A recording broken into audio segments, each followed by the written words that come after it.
Hello बच्चों, students कैसे हो आप लोग। आई होप आप अच्छे हो। सो लास्ट वीडियो जो 10th स्टैंडर्ड के लिए मैंने बनाया था उसमें मैंने आपका ट्रिग्नोमेट्री ज्योमेट्री का ट्रिग्नोमेट्री में 6.1 आपका कंप्लीट कर दिया था और मैंने 6.2 से रिलेटेड एंगल ऑफ एलिवेशन और एंगल ऑफ डिप्रेशन का मीनिंग आपको बताया। सो मैं एक ब्रीफ इंस्ट्रक्शंस दे दे रहा हूँ आपको। सबसे पहले हम जाएंगे एंगल ऑफ एलिवेशन पे। एंगल ऑफ एलिवेशन अगर आपको याद है तो अच्छी बात है, नहीं भी याद है तो आप लास्ट वीडियो से गो थ्रू कर सकते हो। एंगल ऑफ दो चीज होती है, एलिवेशन और डिप्रेशन। अगर आप किसी भी जगह पे खड़े रह के सामने मतलब ऊपर की तरफ जब देखा जाता है उसको बोलते हैं एलिवेशन। एलिवेटर सुना है ना, एलिवेटर क्या होता है, ऊपर जाता है। आप बोलोगे वो नीचे भी आता है, बट नॉर्मली एलिवेशन मतलब हम ऊपर देख रहे हैं और डिप्रेशन मतलब हम नीचे देख रहे हैं। So angle of elevation for example, आप यहाँ पे खड़े हो, ठीक है, यहाँ पे एक बिल्डिंग है, आपने यहाँ पे स्टैंडिंग होके यहाँ पे देखा, क्लियर। तो आपका जो एंगल बनेगा रिलेटेड टू बेस जो ग्राउंड पे है, इस एंगल को थीटा, इस एंगल को बोलते हैं angle of elevation. Angle of elevation, clear. Same thing अगर आप एक बिल्डिंग है, ठीक है, इसके टॉप पे खड़े हो, यहां पे से एक कार जा रही है,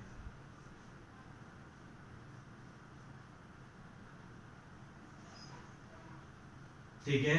सो आप यहां से नीचे देखो, बट ये एंगल थीटा नहीं होता। सो आपको हॉरिजॉन्टल थीटा बनता है हमेशा। सो ये एंगल जो बनेगा थीटा, किसको बोलते हैं थीटा, यहां पे sorry, angle of depression. So geometry में एक छोटा सा है, 9th स्टैंडर्ड में आपने पढ़ा है ऑल्टरनेट एंगल्स। जेड शेप दिख रहा है, ये जेड शेप, ये एंगल जो यहाँ पे बनेगा, तो अगर ये थीटा है तो ये भी कितना हो जाएगा, थीटा। सो एलिवेशन और डिप्रेशन ये कैसे लेना है वो समझा। एलिवेशन मतलब हम ऊपर देखते हैं, डिप्रेशन मतलब नीचे देखते हैं। तो जब हम नीचे देख रहे हैं तो वो सामने जो प्लेन रहता है, मतलब एक इनविजिबल इमेजिनरी प्लेन से हम जो एंगल बनाते हैं वो बनता है थीटा, उसको बोलते हैं depression. And by property of alternate angle, अगर ये थीटा है तो ये भी थीटा होगा। I hope this much is clear. So let's move ahead.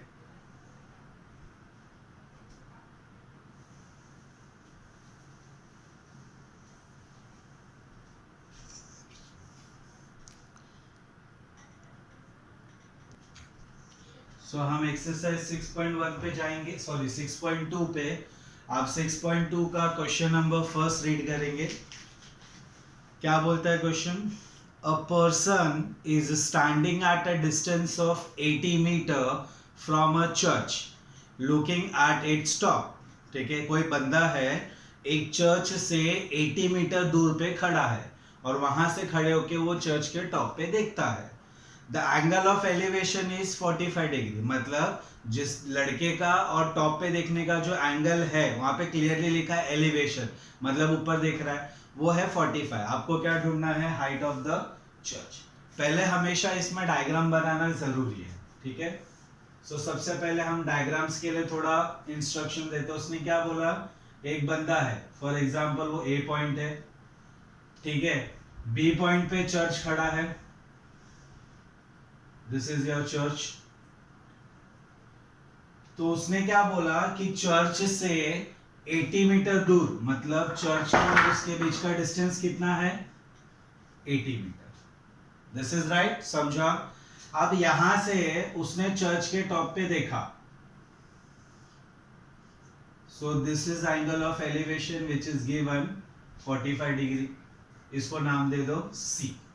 सो आपको क्या ढूंढना है, हाइट ऑफ द चर्च, मतलब बीसी ढूंढना है। डायग्राम समझा, विदाउट डायग्राम आप कुछ नहीं कर सकते हो। इसके बाद आपको इंस्ट्रक्शंस लिखना है। क्या लिखना है देखेंगे, B is the place of the church, point लिखो ऐसा, पॉइंट B, फिर point A, is the position of a person.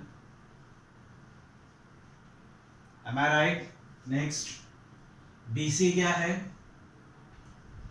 BC is the height of the church.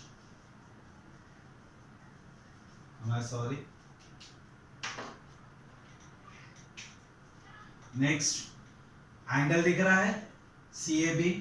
So angle CAB is 45 degree is the angle of elevation.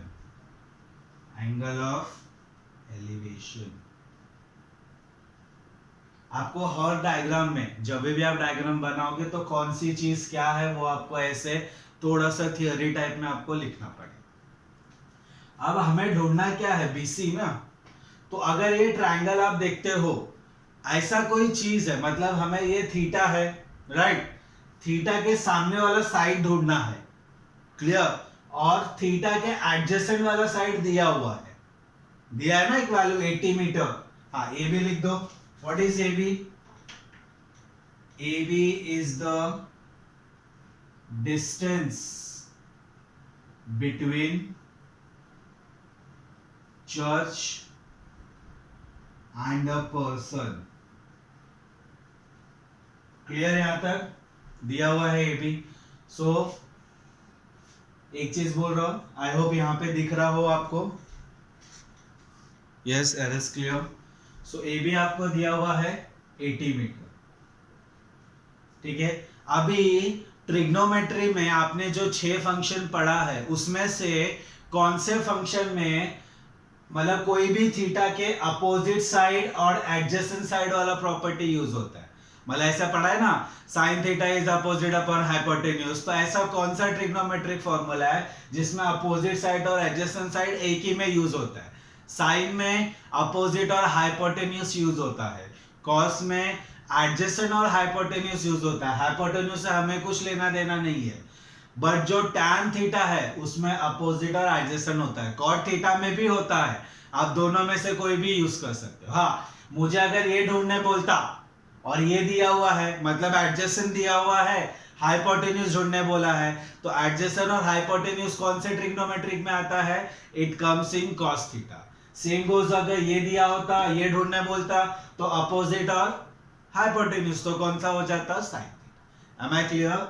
So you will start out like this way. In triangle ABC, angle CAB is 45 degree. Given it is. So I am applying the formula for tan theta.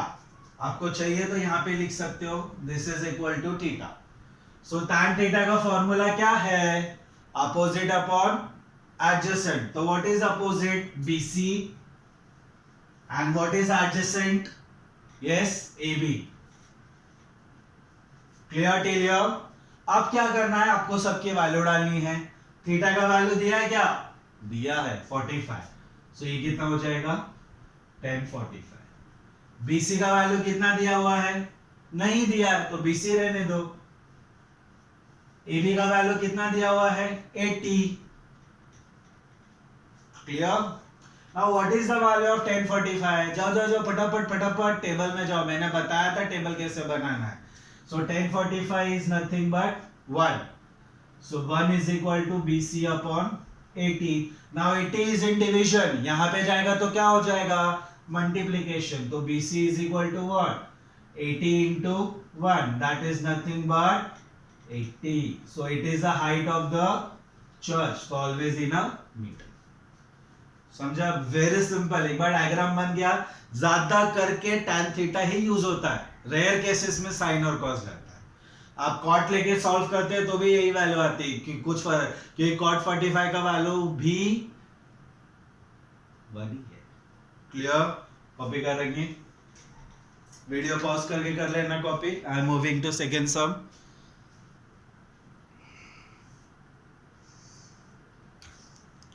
So you can see question number 2. What does it says? From the top of a lighthouse, lighthouse है, उसके top पे से an observer, मतलब कोई बंदा है, looking at the ships, मतलब वो टॉप पे है, शिप नीचे ही होगा, अभी इतने टॉप पे शिप हवा में तो नहीं उड़ेगा, सिंपल सा लॉजिक है।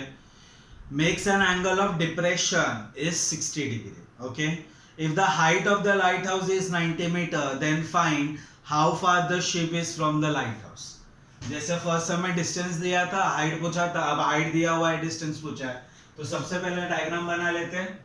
सो अज्यूम करते हैं ए बी, ये क्या है हमारा लाइट हाउस। सी हम बोलेंगे position of the ship, BC क्या हो जाएगा distance between light house and ship. अब यहां से ऑब्जर्वर ने शिप को देखा, सो इसके बेसिस पे ये एंगल हो जाएगा अपना 60 दिया है ना, यस 60, इसको नाम दे दो D. So using alternate angle theorem ये भी कितना हो जाएगा 60 डिग्री, ये हो गया 90 डिग्री। अब आपको डेटा लिखना है, डेटा में क्या क्या लिखोगे, अभी वो मैं हर सब में नहीं लिखूंगा, वो आप लिखोगे, सिर्फ थियोरी लिखनी है। क्या, A B is the light house, या तो height of the light house which is given 90 metre. So आप स्टेटमेंट लिखने के बाद A B is the height of the light house, so A B is equal to given 90 metre. Clear, समझा यहां तक। C is the position of the ship, C is the position of the ship.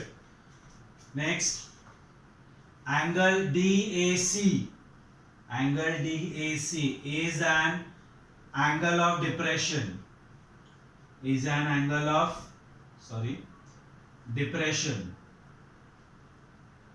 So what is angle DAC given 60 degree, therefore angle DAC is equal to angle ACB is equal to 60 degree। Reason लिखोगे यहाँ पे alternate angle.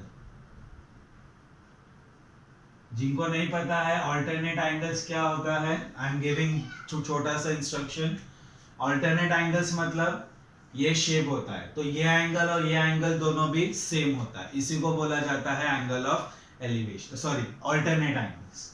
तो यहाँ पे दिख रहा है ना शेप उल्टा जेड, तो ये एंगल और ये एंगल सेम हो गया। क्लियर टेल, एक बार ऑब्जर्व कर लो पूरा अच्छे से। सो डेटा सब मिल गया हमारे पास, ए बी दिया हुआ है, बी सी। अगेन आप चेक करो, आपको ढूंढना है बी सी। बी सी भी क्या हो जाएगा, B C is the distance between the light house and the ship, जो हमें ढूंढना है।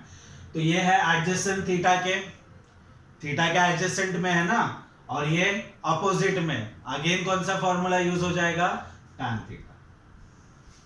सो in triangle ABC, clear, tan theta is equal to, लगाओ इस ट्रायंगल में ABC, ये थीटा है आपका, थीटा इज इक्वल टू 60। तो अपोजिट अपॉन एडजेसेंट, वही चीज जो बार बार यूज होता है, मतलब AB upon BC, so AB upon BC। Now what is theta given 60, so tan 60. What is the value of AB given, yes, what is the value of AB, दिया है ना बेटा 90। What is the value of BC, नहीं दिया हुआ है। Clear, now what is the value of tan 60, जरा जाना पीछे फटाफट बताना मुझे, what is the value of tan 60, is it root 3, so root 3 is equal to 90 upon BC। now BC is in division, ये इधर जाएगा तो मल्टीप्लाई और ये इधर आएगा तो divide, so BC is equal to 90 upon root 3।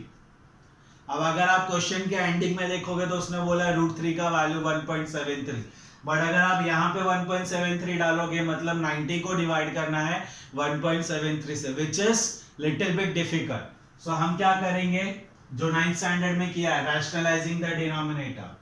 So 90 upon root 3 into root 3 upon root 3, multiply और डिवाइड कर दिया मैंने। So BC is equal to 90 root 3 upon root 3 into root 3, root एक साथ भाग गया, बचा कौन 3 खाली। क्लियर, सो दिस इज 3 1 जा 3 30 जा, मतलब 30 root 3, now it is multiplication, multiplication easy है, वो कर सकते हैं हम लोग. सो 30 into 1 point, what it is given? It is given 73. So multiply करो, 3 3s are 9, 7 3s are 21, 3 1s are 3 5, 51.9 meter. You can check the answer also. It is the distance between ship and the lighthouse. Clear? Copy करेंगे.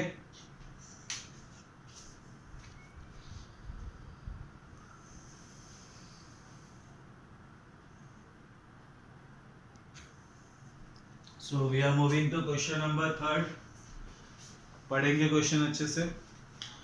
Two buildings, दो building है, are facing each other on a road of width 12 meter. मतलब एक building इधर है, एक building इधर है, दोनों के बीच में 12 मीटर का डिस्टेंस है. Clear? From the top of the first building, मतलब पहले बिल्डिंग के टॉप से किधर गया, हाँ, विच इज 10 मीटर हाई. मतलब पहले बिल्डिंग कितनी हाई है? 10 meter. The angle of elevation of the top of the second, मतलब पहले बिल्डिंग के टॉप से जब सेकेंड बिल्डिंग के टॉप को देखा गया, एलिवेशन बोला है, तो वो एंगल कितना मिला? 60 degree. Clear? What is the height of the second building? बहुत सिंपल है, अज्यूम करेंगे हम लोग. अभी बट ऑब्वियस है, अगर पहले बिल्डिंग से दूसरे बिल्डिंग पे देखा है, मतलब पहले बिल्डिंग छोटी है, दूसरी बिल्डिंग बड़ी है. सो ये रही मेरी पहली बिल्डिंग, यहां पे रही मेरी सेकेंड बिल्डिंग. इसको थोड़ा और छोटा कर दो ताकि इजी हो जाए अपने लिए थोड़ा सा. So A B C D and B D is the, B D क्या है? दोनों बिल्डिंग के बीच का width which is given 12 metre. Clear? A B मेरा फर्स्ट बिल्डिंग है, सी डी मेरा सेकेंड बिल्डिंग है. उसने क्या पढ़ा है क्वेश्चन में लिखना, from the top of the first building which is 10 metre high. मतलब ए बी कितना दिया हुआ है? 10 मीटर. फर्स्ट बिल्डिंग के टॉप से जब सेकेंड बिल्डिंग को देखा, सो एंगल ऑफ एलिवेशन बनेगा 60 डिग्री. ध्यान देना, बहुत लोग गलती करते हैं, यहां से लेते हैं. उसने क्लियर लिखा है from the top of the first building, पहले बिल्डिंग के टॉप से सेकेंड बिल्डिंग के टॉप को देखा, ना कि बॉटम से. तो ये 60 डिग्री होगा और ये बेस हमने, तो इसको हम नाम दे देते हैं. सॉरी, वापस बता दे रहा हूं मैं. ए भी आपका फर्स्ट बिल्डिंग है, सी डी आपका सेकेंड बिल्डिंग है. Am I clear? लिखना है आपको. A, B and C, D represents the building. B, D is the width between the buildings, which is 12 meter. A, B is the height of the first building. Clear? Angle CAE is angle of elevation, and angle CA is given 60 degree. अब ये जो दिख रहा है, कौन सा shape दिख रहा है आपको? रेक्टेंगल ना, बाय डेफिनेशन. तो वो सब स्टेटमेंट पूरा थियरी लिखने के बाद first quadrilateral A B D E is a rectangle. Reason, by definition दिख रहा है ना, वो opposite sides are equal. So अगर ये रेक्टेंगल है मतलब अपोजिट साइड्स इक्वल होंगी. मतलब अगर ए बी 10 है तो डी ई कितना होगा? वो भी 10 होगा. और अगर BD 12 है तो AE कितना होगा? वो भी 12 होगा. Reason, properties of rectangle.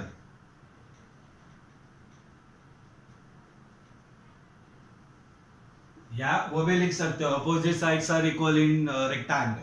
Clear है यहां तक? समझा? You can write meter also.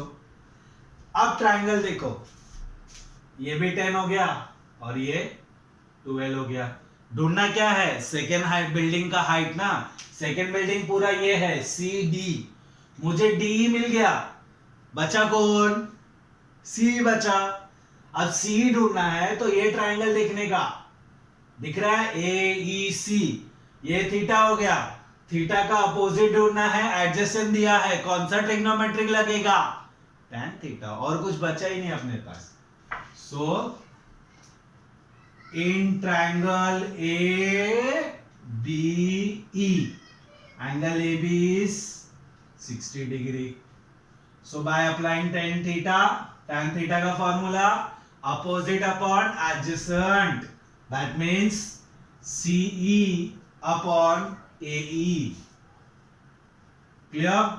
So tan theta कितना है 60, तो tan 60 is equal to CE कितना है क्या? नहीं है, तो उसको वैसे ही रहने दो. AE कितना है? ढूंढा ना इधर पे 12 मीटर. अभी tan 60 का वैल्यू पिछले सब में देखा था, √3 is equal to CE upon 12. So 12 इधर जाएगा तो मल्टीप्लाई. So 12 into 1.73. चलो आपको समझने के लिए मैं फिलहाल √3 C. अब रैशनलाइज मत करना पागल जैसा हरकत. क्लियर?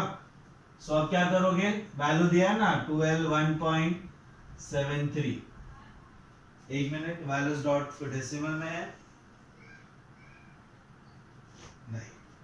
चलो तो C is equal to multiply करो 1.73 into 12 6 14 3 371 6791.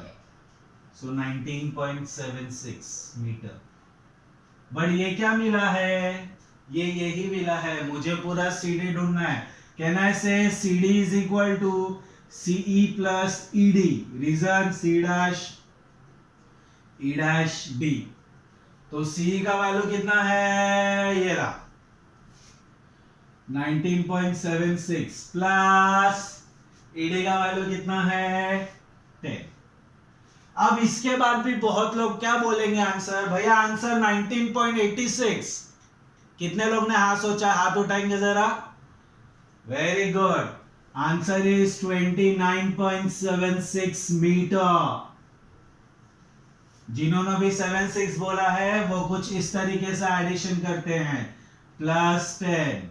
तो ऐसा करेगा तो 19.7686 से आने वाला answer. Clear? This is not the way. The correct way is this 10.00. Second वाले में डेसिमल नहीं है, मतलब पूरा नंबर डेसिमल के पहले वाले के लिए है, बाद वाले के लिए नहीं. Am I clear? समझा? You can check the answer also. एक मिनट, कुछ रॉन्ग हुआ क्या? हाँ इधर पे रॉन्ग हुआ है. Sorry. It is 20.76. So it will be 30.76. Just a calculation mistake. I hope this much is clear. So copy करेंगे.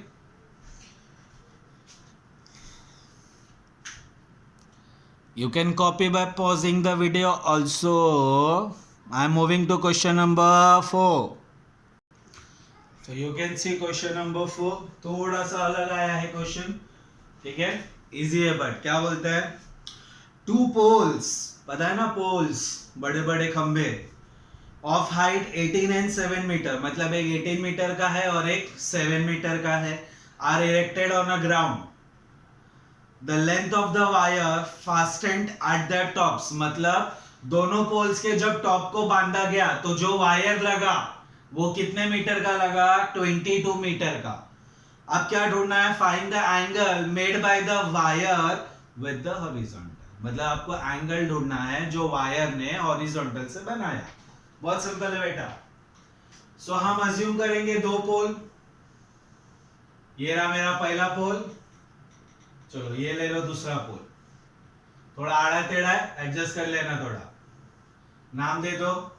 AB is my first pole, CD is my second pole. 2 पोल है ना. एक पोल कितना मीटर है?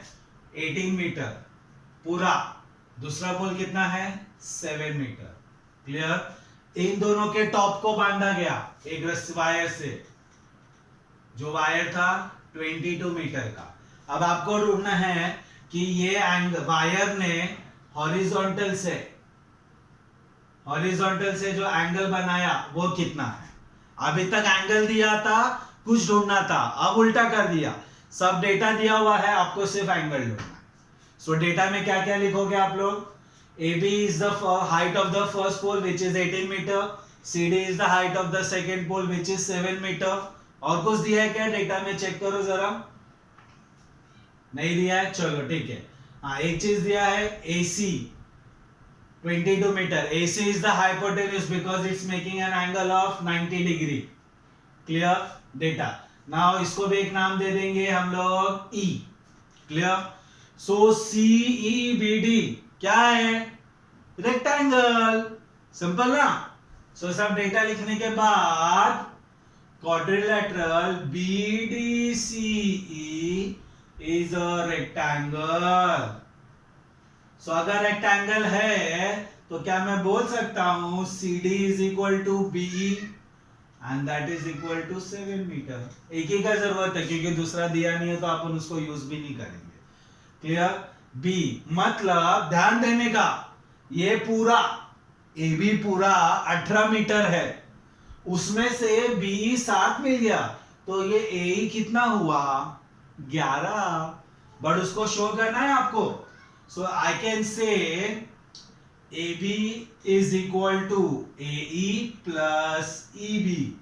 Reason A dash B.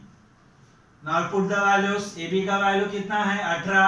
AE का value नहीं पता है आपको, प्लस B का वैल्यू 7, प्लस 7 इधर आएगा तो -7। सो हमें मिल गया AE। So AE is equal to 11। अब आप बोलोगे भैया AE क्यों ढूंढना बच्चा, ये ट्रायंगल है ना। अब ट्रायंगल में कैसे कर रहे थे हम लोग? आपको एक साइड दिया हुआ था और एक एंगल दिया हुआ था, तो आप दूसरा साइड ढूंढ ले रहे थे। तो कभी भी तीन चीजें होती है, एक एंगल और दो साइड। ये तीन में से दो चीज पता होता है, एक चीज ढूंढना रहता है। अभी तक जो सम किया आपने उसमें आपको एक साइड दिया था और एक एंगल दिया था, तो आपने दूसरा साइड ढूंढ लिया। अब अगर आपको एंगल ही ढूंढना है, तीन ही चीज था उसमें से एंगल ढूंढना है आपको, तो बचा कौन सा दो चीज? साइड। मतलब दो साइड आपको पता होना चाहिए। तो एक साइड तो उसने पता दिया था, अब बचा ये दो साइड, AE बचा और EC बचा। EC ढूंढने का कोई भी जरिया नहीं है, अगर BD दिया होता तो डायरेक्ट EC मिल जाता, टेंशन ही खत्म। तो इसीलिए मैंने AE ढूंढा। समझ में आया? पक्का कि वापस रिपीट करूं? चलो एक बार और कर लेते हैं। एक ट्रायंगल में दो साइड होता है और एक एंगल होता है। इन तीन चीज में से दो चीज दी होती है, एक चीज ढूंढनी होती है। अभी तक जो सम किया आपको उसमें एक साइड दिया हुआ था, एक एंगल दिया हुआ था, तो आपने दूसरा साइड ढूंढ लिया। इस क्वेश्चन में, इस ट्रायंगल में आपको सिर्फ एक साइड दिया हुआ है, आपको दूसरे साइड्स भी नहीं पता है और एंगल भी नहीं पता है। तो अगर मुझे एंगल ढूंढना है तो मुझे दोनों साइड पता होना चाहिए। तो चलो एक साइड उसने दिया था, दूसरा साइड ऑप्शन में AE बचा और EC बचा। EC ढूंढने का कोई जरिया नहीं है, अगर BD दिया होता तो मैं डायरेक्टली EC प्रॉपर्टी से लिख देता। तो इसलिए हमें ये वाला कंसेप्ट यूज करके AE ढूंढा। Clear? So now apply the formula. So in triangle ABE, अच्छा हाँ, वेरी अच्छा याद है।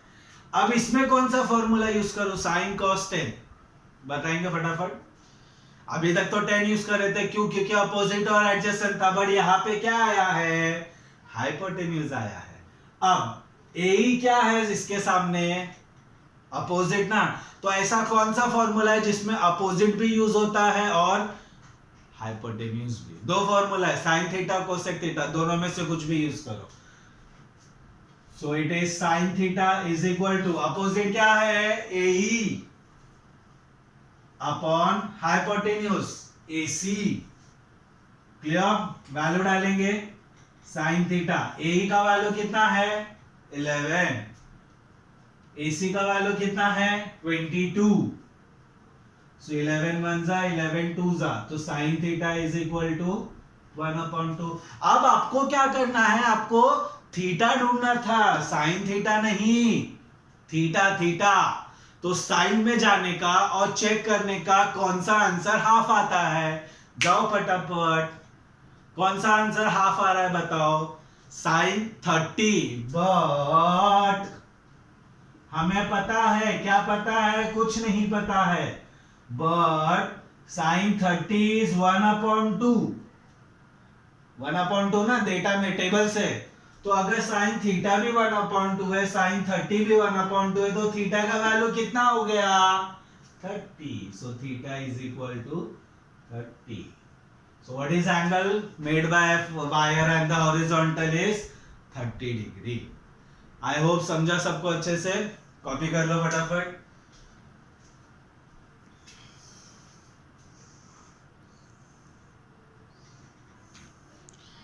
So let's move to question number 5. क्या बोल रहा है क्वेश्चन नंबर 5? A storm, पता है ना, तूफान. Broke a tree, एक ट्री था जिसको उसने तोड़ दिया. And the tree top, मतलब ट्री का जो टॉप था, rested 20 meter from the base of the tree. मतलब अगर यहाँ पे ट्री खड़ा था तो वो ऐसे टूटा और उसका जो टॉप था वो इस तरीके से गिरा कि वो बेस से 20 मीटर के डिस्टेंस पे था. Clear? Making an angle of 60 degree, मतलब वो एंगल कितना बनाएगा? 60 degree with the horizontal. Find the height of the tree. बहुत सिंपल है. पहले मैं आपको डायग्राम से समझाने की कोशिश करता हूं. अगर आपको समझ गया तो इट्स वेल एंड गुड, नहीं तो देखेंगे दूसरा. चलो, ये ट्री है बड़ा सा, ठीक है, इसको नाम दे दो ए बी. ठीक है, अब क्या हुआ, एक पॉइंट पे समझो D is the point. D ऐसा पॉइंट है जहां पे वो ट्री टूट गया.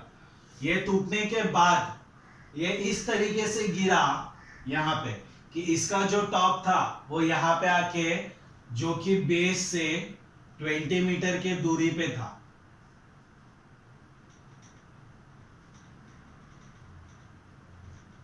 क्लियर? और इसने एंगल बनाया 60 डिग्री ऊपर वाले से. डायग्राम समझा क्या?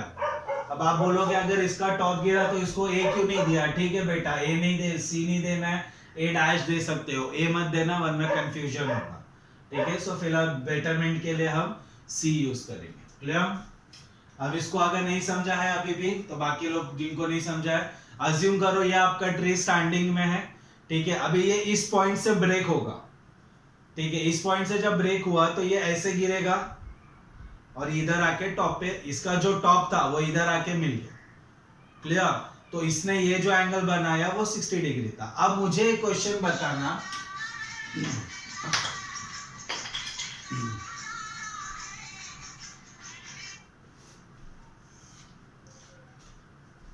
क्या ये AD और ये DC दोनों भी सेम होगा?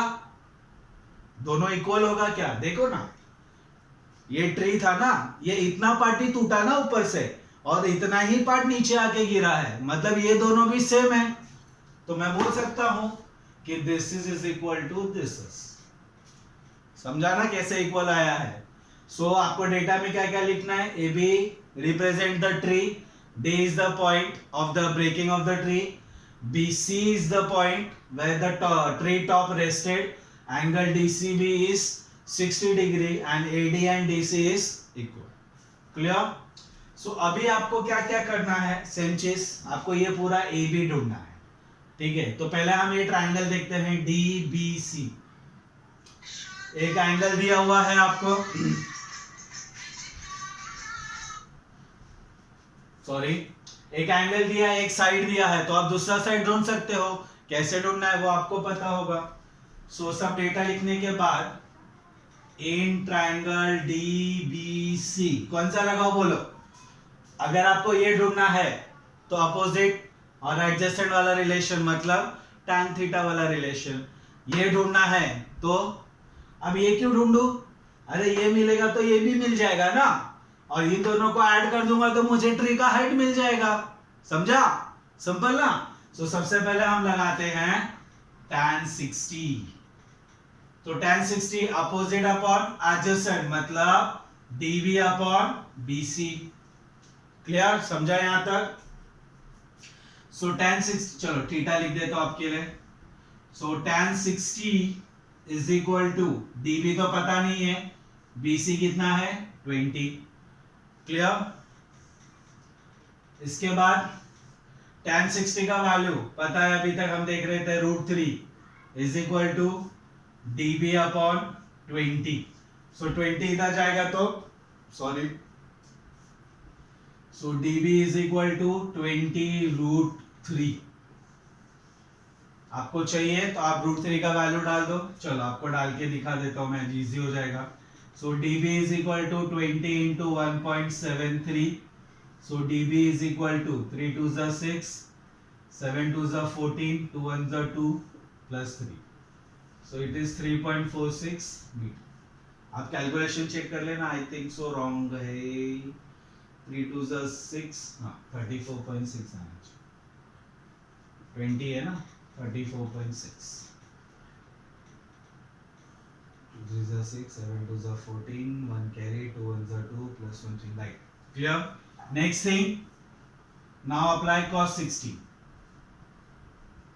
cos 60 में cos का फॉर्मूला क्या है? Adjacent upon hypotenuse. तो एडजेसेंट मतलब BC, हाइपोटेन्यूज मतलब DC. What is the value of cos 60? जाओ ढूंढो फटाफट. टेबल्स में जाओ फटाफट. Sorry. Yes it is 1/2. BC पता है क्या? नहीं पता है ना यार. 20 upon DC. So now cross multiply DC इधर, 2 उधर. तो DC is equal to 20 into 2. तो DC is equal to 40 meter. Clear till here? Last thing. Therefore पूरा AB is equal to AD plus DB. So what is value of AD? अच्छा हाँ, इसके पहले आपको लिखना होगा यहाँ पे कि इसके जब आप रेक्टेंगल वो लिखोगे कि ये दोनों सेम है, तो अगर DC 40 है तो AD भी कितना हो गया? 40 मीटर. रीजन चाहिए तो लिख दो. Since AD is same as DC.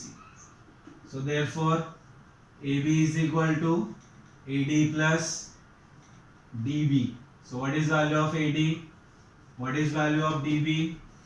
34.6. I hope आप सबको ऐड करने आ जाएगा. 74.6 metre is the height of the. You can check the answer also. Text book में कुछ अलग तरीके से किया हुआ है, आप चेक कर सकते हो. ऊपर हिस्सा में उन्होंने x और y दो चीज लेके सॉल्व किए. आप ऐसे भी कर सकते हो. Doesn't matter. प्लीज डायग्राम बनाने के बाद थियरी लिखना मत भूलना. Okay. So we are moving to question number 6. ये आप कॉपी कर लेना वीडियो पॉज करके. 6 बहुत इजी है. A kite is flying at a height of 60 meter above the ground. Ground से 60 मीटर अबव, मतलब ये एंगल, ये हाइट दिया हुआ है 60 मीटर.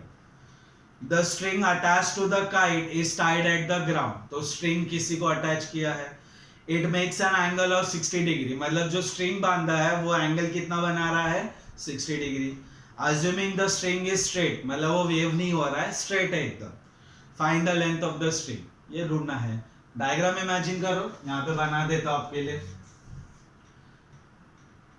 ये हाइट, इतने हाइट पे वो गिर रहा है, which is 60 मीटर. यहां से एक स्ट्रिंग बांधा गया. जो स्ट्रिंग एंगल कितना बना रहा है? 60 डिग्री. A B C. तो आपको ये ढूंढना है. सिंपल ना. अपोजिट और हाइपोटेन्यूज तो sin 60. क्लियर? इसलिए मैं 6 वाला सम नहीं कर रहा हूं. So this completes your trigonometry practice set. We are remaining with problem set sums. तो जैसे मैंने बोला है, प्रॉब्लम सेट के सारे सम्स में ऑलमोस्ट चैप्टर वाइज एक एक करके ही जाऊंगा, मतलब चैप्टर्स के कंटिन्यू में नहीं, पूरा 2-3 प्रॉब्लम सेट का वीडियोस एक साथ डालता हूँ. सो this completes your geometry trigonometry chapter. So make sure आप अच्छे से रिवाइज कर रहे हो. जिनको जो भी डाउट्स आ रहा है प्लीज कमेंट सेक्शंस में आप रिप्लाई करो, या मेरा नंबर लिख भी देता हूँ आपके लिए. कहाँ दिख रहा है क्या? इधर. हाँ इधर दिख रहा होगा. So it is 9768161432. So it is my number. So आप मुझे इस पे व्हाट्सएप भी कर सकते हो. आपको जो भी डाउट्स है, जो भी सम्स में डाउट्स आ रहा है, तो फिलहाल तो मैं फ्री हूँ. जैसे भी मुझे आपको वो डाउट्स क्लियर कर सकूँ मैं वैसे कर दूंगा.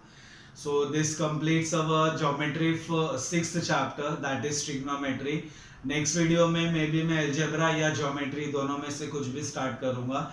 आपको सिर्फ इतना करना है, आप रिवाइज करते जाओ. हाँ 2 चैप्टर्स हमारे हो गए हैं, तो अभी मैं टेस्ट के लिए फिलहाल ऑप्शंस नहीं है, तो आप खुद से ही टेस्ट दे सकते हो। सोल्यूशन आपके पास है, मार्क द सम्स, अपने आप से मार्क कर लो सम्स, वो क्वेश्चंस लिखो, take the sign from parents, जो भी घर में गार्जियंस होंगे, जो बड़े होंगे, एंड अपने आप से लॉयल होके वो टेस्ट लिखो और गिव देम टू चेक। आप खुद से भी चेक करो चलेगा, बट लॉयल्टी दिखाओ। आप अपने आप से लॉयल रहोगे तो ही आगे जाके आपको सक्सेस मिलेगा। इससे क्या होगा, आपको पता चलेगा कि मुझे वो चीज़ आती है या नहीं। ठीक है, जब क्लास स्टार्ट होगा तब का तब देखेंगे, बट एट प्रेजेंट हमारे पास कोई ऑप्शन नहीं है। So you can mark the some और टेल योर पेरेंट्स या जो भी गार्जियन जिनको पता है थोड़ी बहुत चीज़ें, उनको बोलो आप सम मार्क करके दो। सम मार्क करके लो, क्वेश्चंस पेपर में क्वेश्चंस लिख लो, give them take the sign of your parents and start writing the term. अगर आपने अपने हिसाब से एक टाइम अरेंज करो, अगर आपने 10 सम्स लिया है तो it should take approximately half an hour. Half an hour में कंप्लीट हुआ, चेक कराओ, एक फाइल बनाओ, उसमें अटैच करते जाओ to check the improvement in your studies. Okay, so at present मैंने सिर्फ मैथ्स के ही वीडियोस डाले हैं, बिकॉज साइंस के टीचर्स से, करन एकेडमी के बच्चों के लिए साइंस के टीचर्स और बाकी सब्जेक्ट के टीचर्स से मैंने कांटेक्ट किया, but they are unable to make the videos, but still I have requested them. So as soon as they send me the videos or make the videos, I will post it on Karan Academy. So till then आप अच्छे से पढ़ते रहो, और अपने friends को भी बोलो जो घर पे बैठे हैं, नहीं पढ़ पा रहे हैं, टेक्स्ट बुक कहाँ से मिल लेना है आपको, मैंने उसका लिंक भी पूरा अच्छे से डिस्क्राइब करके बता दिया था। सो कोई फ्रेंड है जिनको स्टडीज में प्रॉब्लम हो रहा है, so please tell them to subscribe the channel Karan academy and study at home also. Okay, so bye, take care.